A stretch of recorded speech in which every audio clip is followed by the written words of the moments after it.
जैसे दिसंबर 2025 में राज्यपाल हरिभाऊ बागड़े ने किसी राजस्थान के सूचना आयुक्त के रूप में नियुक्ति प्रदान की। तो सूचना आयुक्त के रूप में सुनील शर्मा को नियुक्ति प्रदान की। आगे क्वेश्चन देखते हैं। 23 से 30 दिसंबर तक रायपुर में आयोजित 45वीं जूनियर राष्ट्रीय तीरंदाजी प्रतियोगिता में राजस्थान के किस खिलाड़ी ने स्वर्ण पदक जीता था? गोल्ड मेडल किस खिलाड़ी ने जीता? ये प्रांजल ढोलिया। एक सेकेंड, प्रांजल ढोलिया ने। अगला क्वेश्चन। राजस्थान पर्यटन नीति 2025 के अंतर्गत क्राफ्ट एवं कल्चरल टूरिज्म को बढ़ावा देने हेतु क्राफ्ट म्यूजियम स्थापित किए जाएंगे। इस संबंध में निम्नलिखित को सही सम्मिलित कीजिए। जगह जगह पर म्यूजियम स्थापित किए गए। तो ब्लू पोट्री जहाँ जहाँ फेमस है वहाँ के किए गए।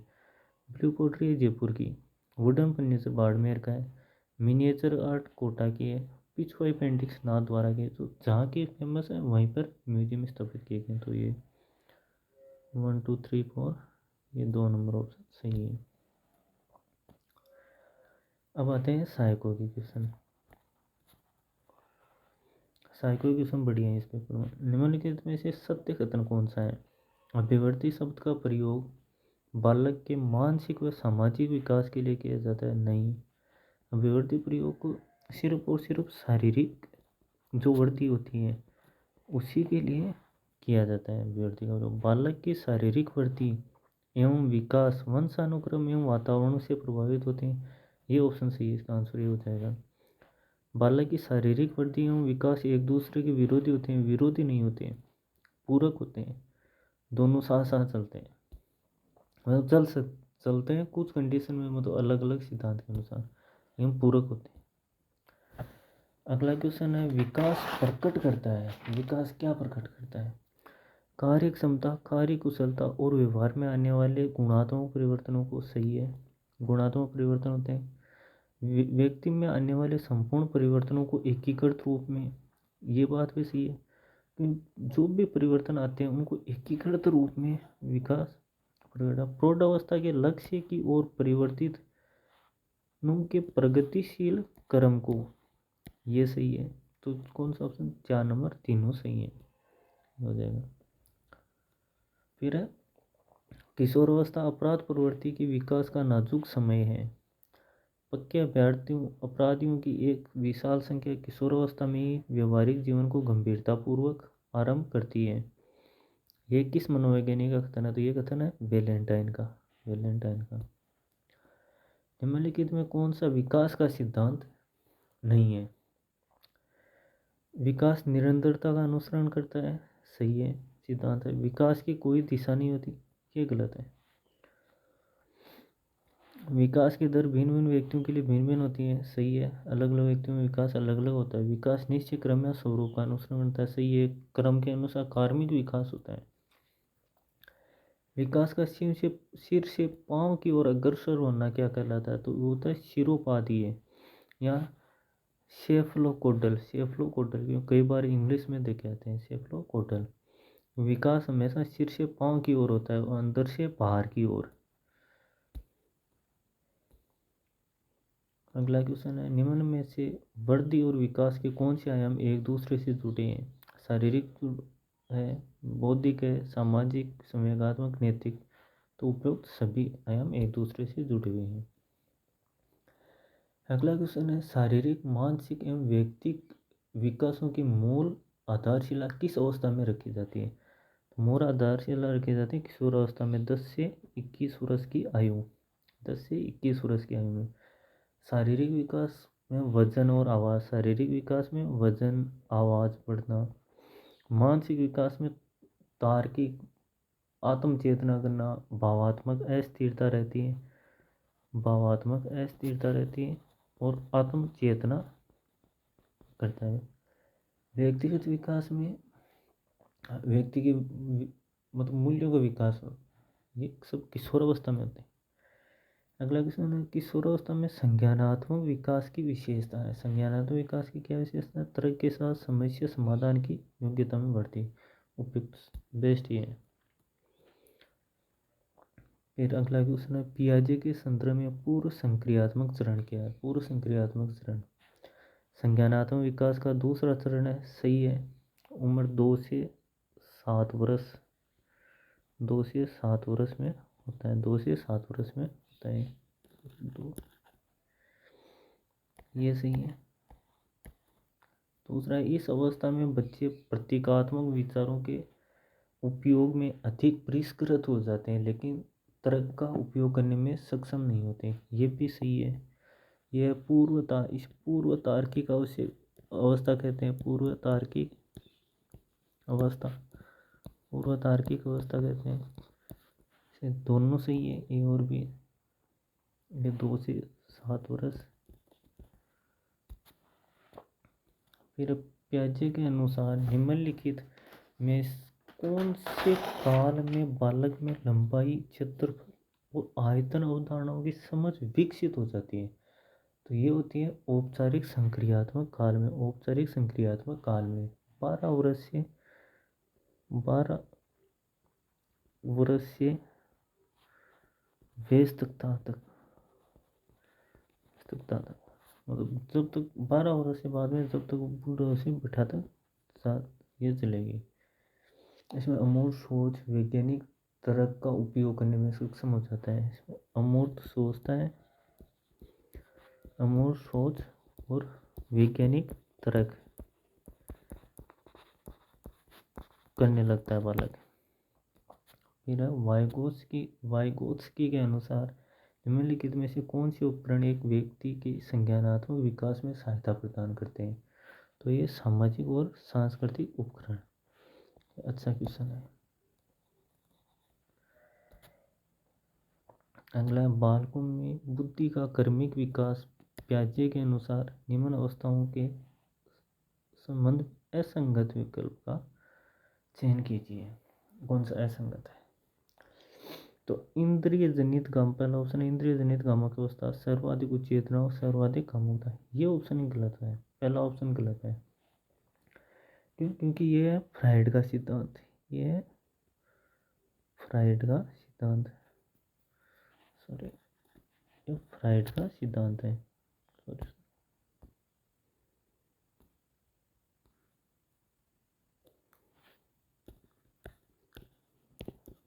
फ्राइड का सिद्धांत।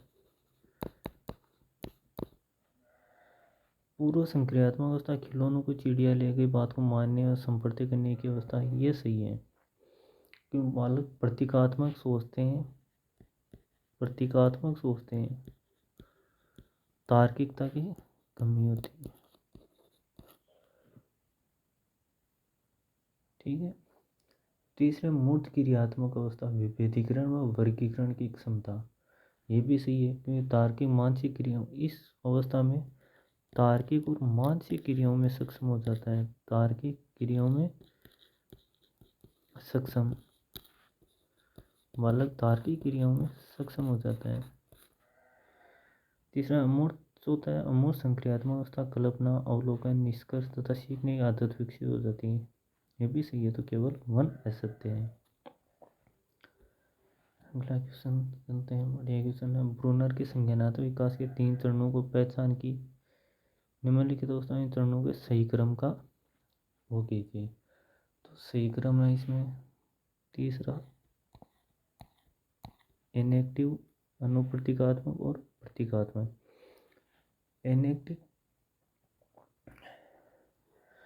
इनएक्टिव क्या होता है? इंद्रियों द्वारा प्राप्त ज्ञान को क्रियाओं द्वारा प्रकट करना, ये तो इनएक्टिव हो गया। अनुप्रतीकात्मक किसे कहते हैं? इसमें होते हैं जो जानकारी होती है,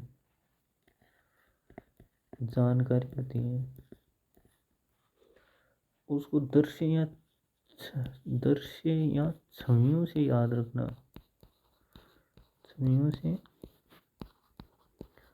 रखना, मतलब जानकारी को दृश्य या छवियों से याद रखते हैं। प्रतीकात्मक क्या होते हैं?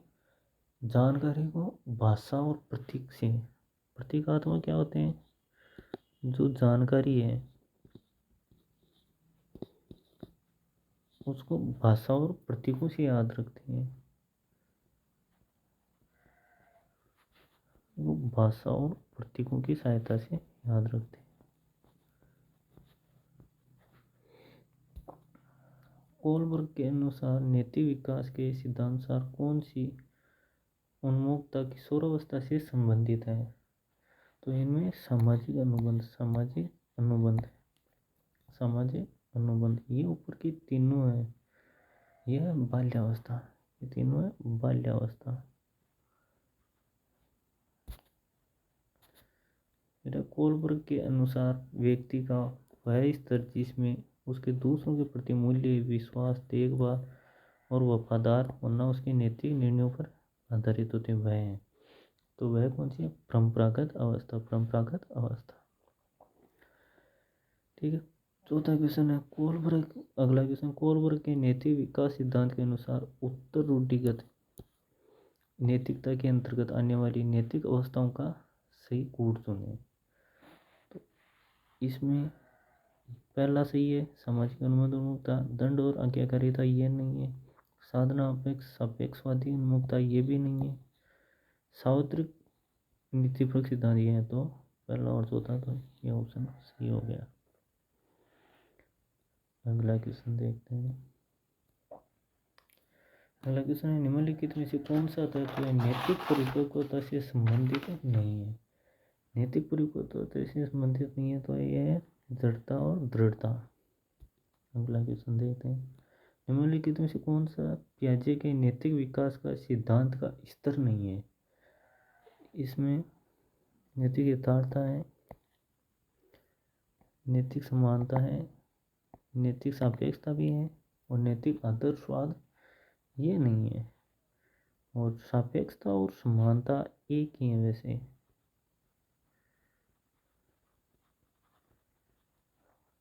अगला क्वेश्चन देखते हैं। किशोरावस्था के नैतिक निर्णय के बारे में निम्न से कौन सा सत्य नहीं है? नैतिक निर्णय कम स्वीकेंद्रित होते हैं, सही है।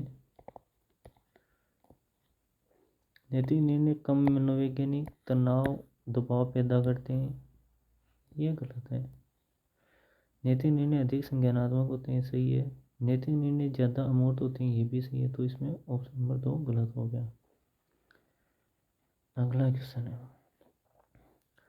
दोपहर के भोजन के दौरान सोफी देखता है कि मनीष राहुल का खाना चोरी कर रहा है। इसके तुरंत बाद वह देखता है कि राहुल इसका प्रतिकार मनीष की पसंदीदा कलम चुरा कर रहा है। सोफी इन घटनाओं को शिक्षक को नहीं बताता है क्योंकि दोनों ने एक दूसरे से बदला ले लिया। कोलबर्ग के अनुसार सोफी नैतिक विकास की किस चरण में पहुंच गया? तो ये है चरण नंबर 2, जिसमें व्यक्तिगता और इसे कहते हैं, एक सेकेंड, व्यक्तिगता और विनियम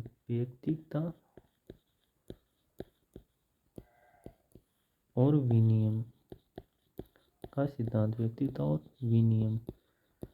इसमें जैसे को तैसा दूसरा चरण है ये, जैसे को तैसा। अगला क्वेश्चन है पॉलिटी का पेपर बढ़िया बनाए। स्वतंत्रता अधिनियम 1947 के संदर्भ में असत्य कथन को पहचानिए। डिक्की बर्ड प्लान के अनुरूप ब्रिटिश संसद ने 18 जुलाई 1947 को स्वतंत्रता अधिनियम पारित किया, सही है। इस अधिनियम द्वारा पारित भारत मंत्री का पद समाप्त कर दिया, ये भी सही है।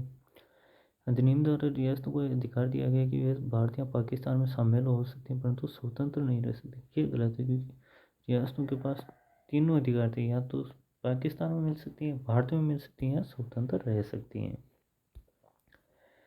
अगला क्वेश्चन है, कैबिनेट मिशन के प्रावधान के अनुसार कौन सा ब्रिटिश प्रांत सेक्शन सी में शामिल था और सर्वाधिक सीटें आरक्षित की? तो पहले मद्रास सेक्शन नंबर ए में था, सेक्शन ए में। संयुक्त प्रांत, तो संयुक्त प्रांत भी ए में था। बम्बई भी ए में था। फिर बचा बंगाल, तो बंगाल सेक्शन नंबर सी में था और सर्वाधिक सीटें प्राप्त की थी इसने। अगला क्वेश्चन, पंडित जवाहरलाल नेहरू के नेतृत्व में गठित अंतरिम सरकार, कौन से अंतरिम सरकार के संबंध में असम्मिलित कथन के चयन कीजिए। जॉन मथाई उद्योग मंत्री, सही है। उद्योग एवं नागरिक मंत्री जगजीवन राम श्रम मंत्री थे, सही है। राजगोपालाचार्य बलदेव सिंह रक्षा मंत्री थे, ये भी बताया। राजगोपालाचार्य वाणिज्य, ये गलत है, तो ये थे शिक्षा और कला मंत्री। शिक्षा और कला, शिक्षा और कला मंत्री थे।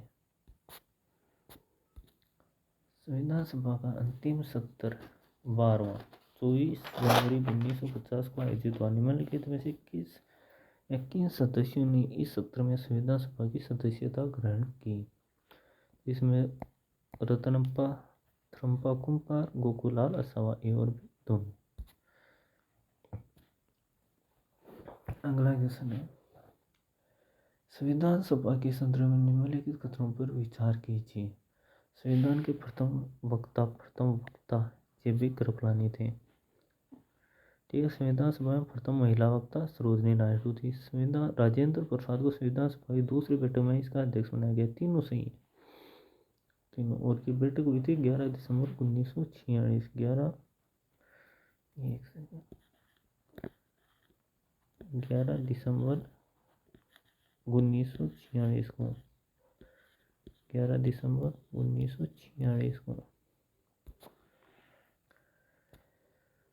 अगला क्वेश्चन है, संविधान सभा के प्रमुख व्यक्ति, प्रमुख समितियों और उनके सभापतियों के संदर्भ में सूची 1 को सूची 2 से सम्मिलित कीजिए।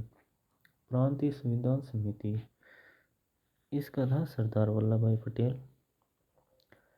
फिर है परिचय पत्र समिति, इसका था ये एस वरदाचारी। नागरिक तदर्थ समिति, इसके थे धर साहब, एस के धर। और भाषाई प्रांत अय्यर के, अल्लादी कृष्णा स्वामी अय्यर के नेतृत्व में गठित हुआ था। तो इसका ऑप्शन हो जाएगा ऑप्शन नंबर 3।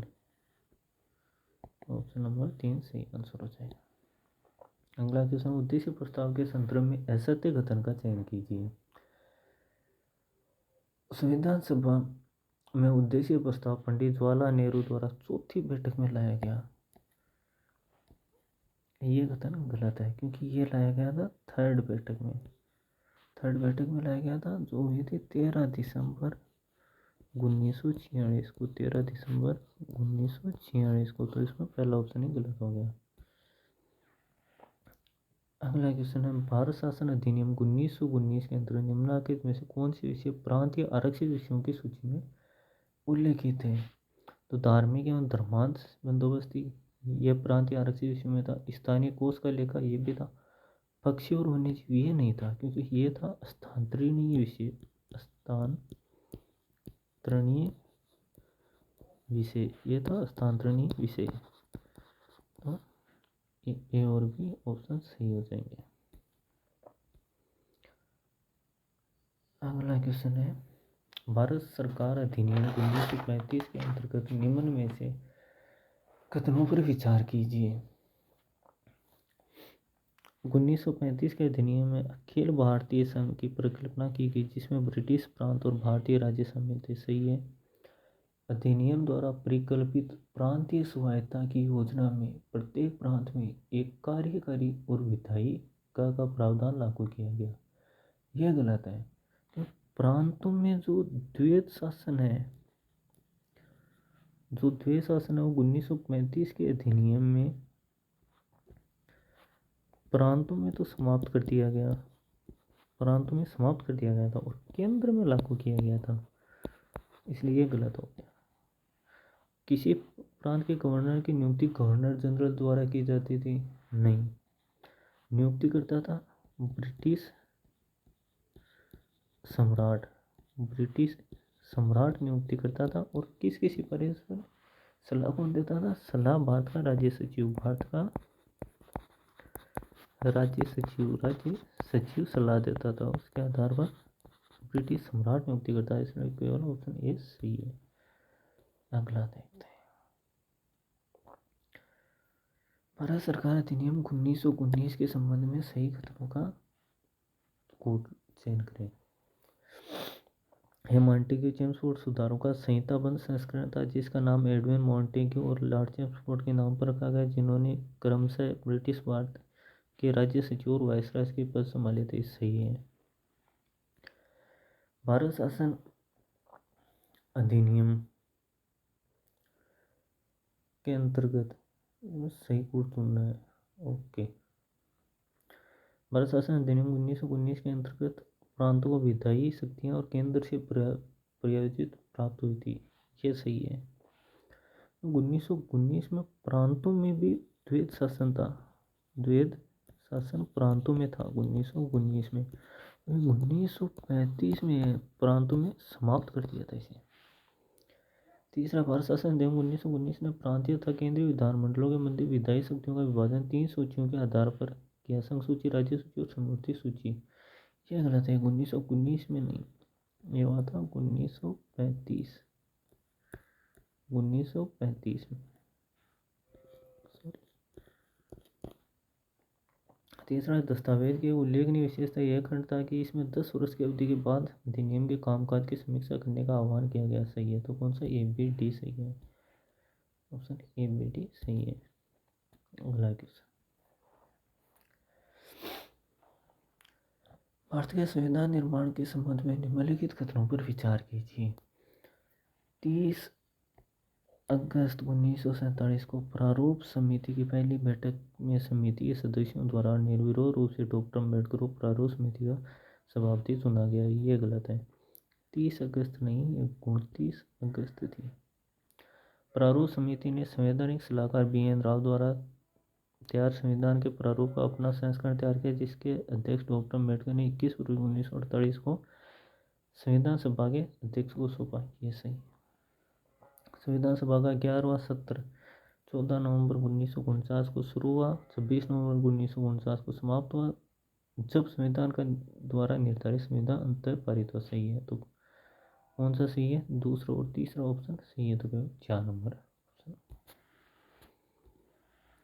अगला है, भारत की संविधान सभा में प्रक्रिया नियत समिति बनाए जाने के बारे में प्रस्ताव निम्नलिखित में से किसने रखा था? तो यह प्रस्ताव रखा था राजेंद्र प्रसाद ने।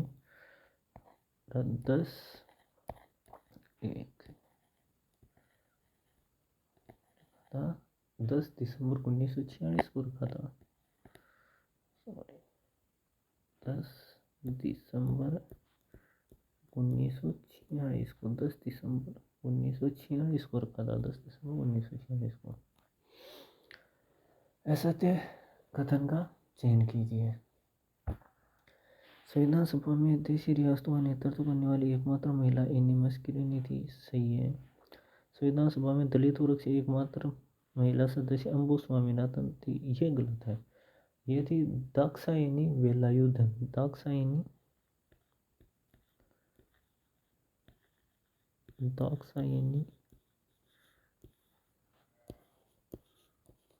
वेलायुधन। दाक्षायणी वेलायुधन थी, जो मद्रास से निर्वाचित हुई थी। मद्रास से निर्वाचित हुई थी। संविधान सभा में किसी समिति की पहली महिला सदस्य श्रीमती दुर्गाबाई थी। ये सही है। ये सदस्य थी मौलिक अधिकार उप समिति। मौलिक अधिकार उप समिति की। मौलिक अधिकार उप समिति की सदस्य थी। संविधान सभा में राष्ट्र ध्वज के रूप में तिरंगे को देश को समर्पित करने का गौरव हंसा मेहता को प्राप्त हुआ। ये सही है। ये कब प्राप्त हुआ था? 22 जुलाई 1947 को। 22 जुलाई 1947। 22 जुलाई 1947 को। अध्यादेश प्रख्यापित करने की राष्ट्रपति की शक्ति के बारे में निम्नलिखित कथनों पर विचार कीजिए। राष्ट्रपति सदन द्वारा पारित किए गए परंतु दूसरे सदन द्वारा अभी तक पास न किए गए विधेयकों प्रावधान को लागू करने के लिए अध्यादेश जारी कर सकता है। लेकिन कब कर सकता है? जब दोनों सदन सत्र में ना हो। तो ये गलत हो गया। सत्र में, यदि सदन सत्र में नहीं है तो कर सकता है, वरना नहीं कर सकता। यदि राष्ट्रपति केवल अध्यादेश जारी करने के प्रयोजन से संसद का 17 अवसान करे तो उस कार्य को अदालत में चुनौती दी जा सकती है। ये कथन सही है, एकदम चुनौती दी जा सकती है, दुरुपयोग करता है तो आंसर है केवल बी। भारत के राष्ट्रपति के संबंध में निम्नलिखित कथनों पर विचार कीजिए। यदि राष्ट्रपति का निर्वाचन न्यायालय द्वारा शून्य घोषित कर दिया जाए तो उसके द्वारा अपने शक्तियों में किए गए प्रयोग में किए गए सभी कार्य अविधिमान्य होंगे। ये गलत है। क्यों? क्योंकि जो उस पद पर रहते हुए कार्य करती है वो मान्य ही जाएंगे हमेशा। व्यापार की स्वतंत्रता पर निर्बंध अधिरोपित करने वाले राज्य विधेयक को राज्य को प्रस्तुत करने तो राष्ट्रपति की पूर्व मंजूरी आवश्यक है। ये सही है, तो ऑप्शन केवल बी सही है। राष्ट्रपति के आपातकालीन शक्तियों के संदर्भ में कौन सा कथन गलत है? भारत के संविधान में भाग 18 में आपातकालीन उपायों का उल्लेख किया गया है, सही है। अनुच्छेद 352 के तहत युद्ध, बाह्य आक्रमण और सशस्त्र विद्रोह की स्थिति में राष्ट्रीय आपातकाल लगाया जा सकता है, ये कथन भी सही है। अनुच्छेद 360 के अनुसार वित्तीय आपातकाल की घोषणा 2 माह की अवधि के लिए प्रभावित रहती है, ये गलत है। 2 माह की अवधि के लिए प्रभावित नहीं रहती। इन 2 माह में संसद के दोनों सदनों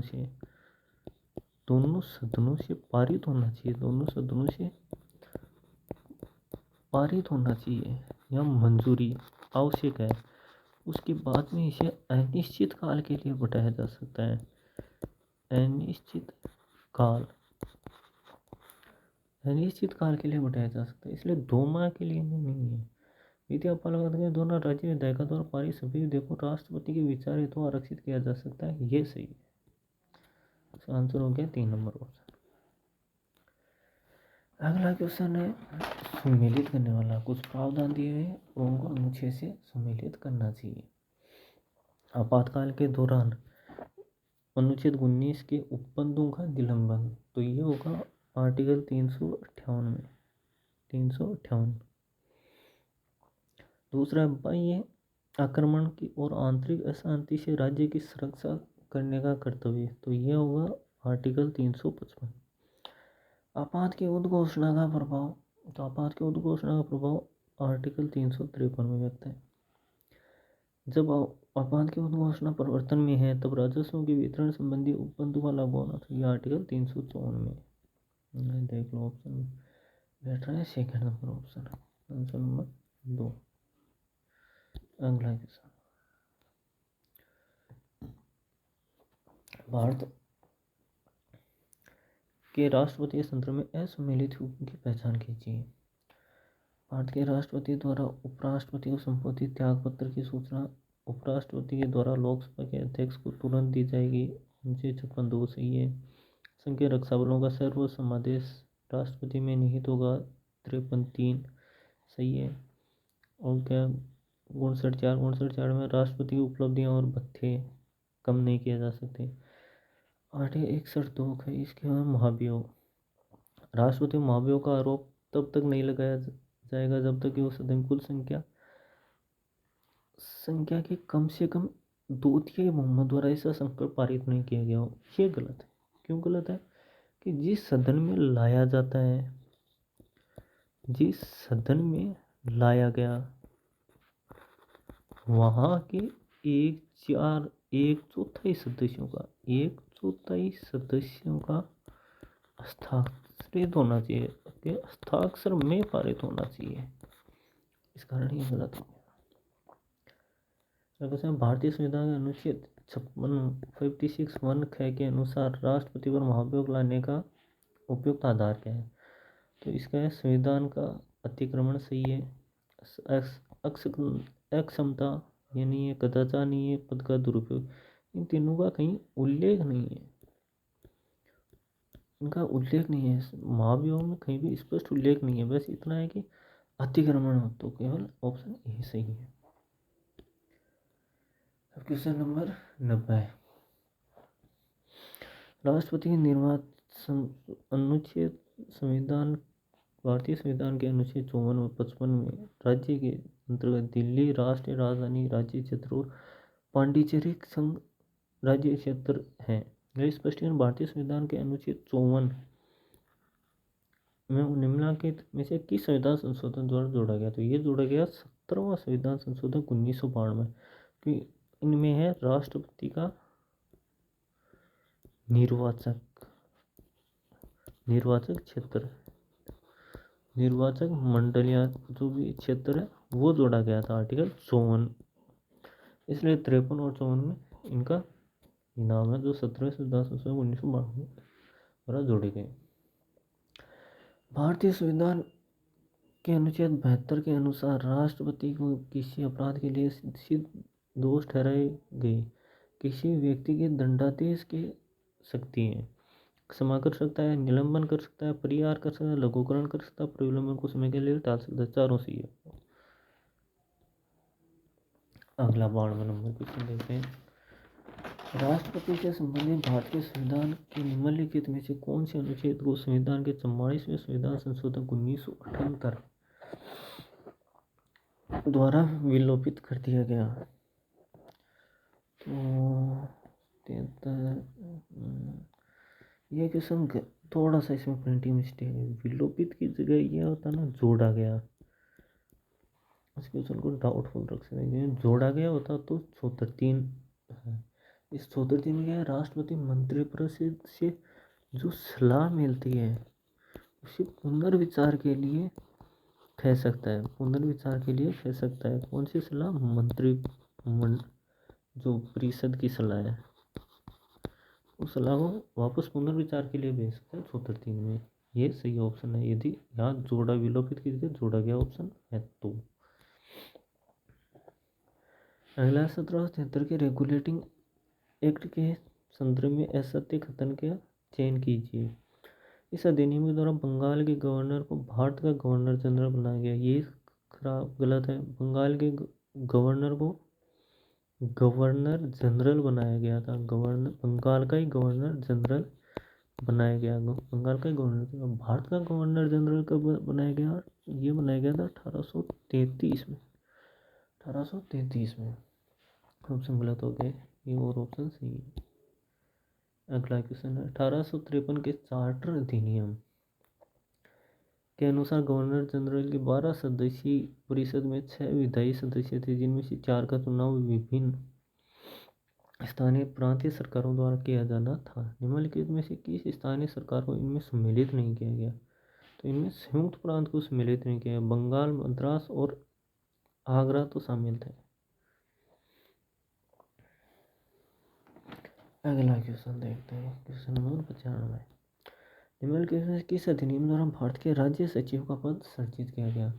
राज्य सचिव का पद सृजित किया भारत सरकार अधिनियम 1858 के तहत। अगला क्वेश्चन, भारत परिषद अधिनियम 1909 के तहत केंद्रीय परिषद में सदस्यों की संख्या के संदर्भ में असम्मिलित की पहचान कीजिए। 7 के सदस्य, ये गलत है।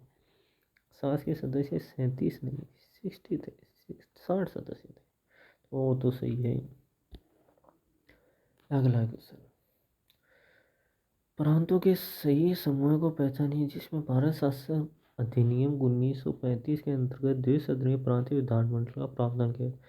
कितनों में किया गया था? 6 राज्यों में किया गया था। 3 अपने को यहाँ पे सिलेक्ट करना है जो मद्रास ये नहीं है, बॉम्बे बंगाल बिहार, हाँ ये है बॉम्बे बंगाल बिहार। टोटल 6 स्टेट में द्विसदनीय विधानमंडल प्रांतीय विधानमंडल का किया गया था। अगला क्वेश्चन है कि निम्नलिखित राजनीतिक सिद्धांतों पर विचार कीजिए उनमें से उन सिद्धांतों को ढूंढिए जिन पर संविधान सभा में अम्बेडकर अविश्वास प्रकट करते हैं।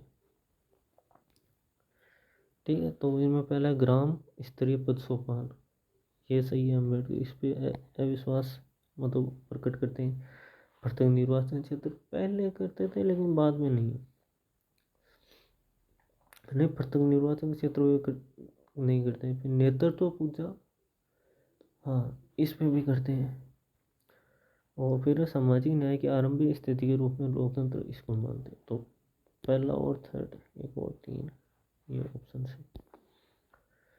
अगला क्वेश्चन है, मैं इस तथ्य से लज्जा का अनुभव नहीं करता कि हमने भारतीय संविधान का निर्माण करते समय 1935 के अधिनियम की बहुत सी बातों को अपनाया है। किसी भी अच्छी बात को अपनाने में संकोच नहीं होना चाहिए। ये कथन किसका है? ये कथन है डॉक्टर अम्बेडकर का। डॉक्टर अम्बेडकर का बहुत अच्छा कथन है।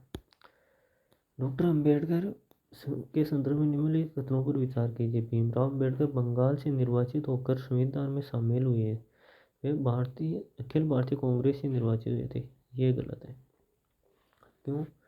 क्योंकि जिस समय वो बंगाल से निर्वाचित हुए ये सही है, लेकिन वो हुए थे शेड्यूल कास्ट फेडरेशन पार्टी से